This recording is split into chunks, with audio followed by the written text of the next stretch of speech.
台湾话艺术水阁好，国情解说两句，互你做参考。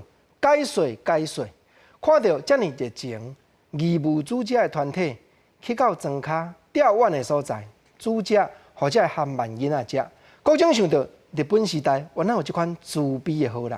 来，咱来听一条乞食改良新歌。我捡几拍歌，大家互相研究。第一拍，咱来听讲，大正12年中秋，三市区内我有游，全无乞食真罕有，毋知美人出来收。我着访问这站台，问句有人说我知，网架立顶的所在，诗权贤书写出来。是啦，四句联内底伫咧写，就是编歌即个人。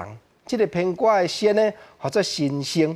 伊讲吼，迄当阵吼，本来三市区内，就是讲网架大潮埕甲城内真侪乞食啦。啊，毋过吼，我出来看即摆乞食就真罕有，毋知美人出来收。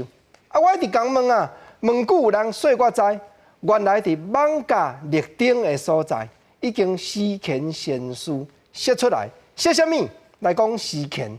诗权本地是台北工业学校土木建筑科毕业，去到台湾总督府上班。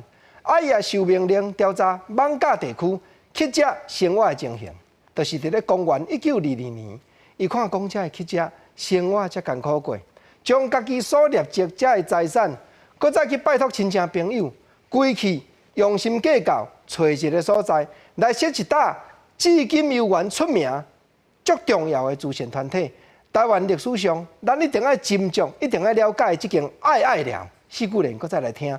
讲诗权说爱了，真正好，毋免乞食满街路，毋免满门分甲讨，毋免分无心焦躁。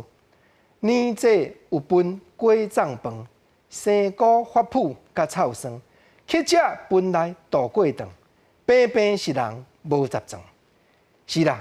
四句联伫咧讲诗权说爱了，真正好，毋免乞食满街路。即句路就是真特殊的台湾话，就是讲安尼伫咧讨食叫做路，这乞食人嘛是互批相。我门分甲讨，分无心焦躁。尤其讲年这时啊，有分过粽饭，分着这吼，囥甲来生果发圃甲草酸。毋过乞食嘛是着爱度过长，平平是人都无杂状哩。但是要安怎样去培会去解说？啊，诗权说爱了，毋若帮助这个乞食来洗身躯，互因有法度食，有法度穿，佮教因学一个技术。毋则四句联讲，行有台北诗权君，说爱了眠日顺，乞食有通食甲困，毋免日日出去奔。乞食算是歹命囝，入了饥寒毋免惊，骨力手艺学上正。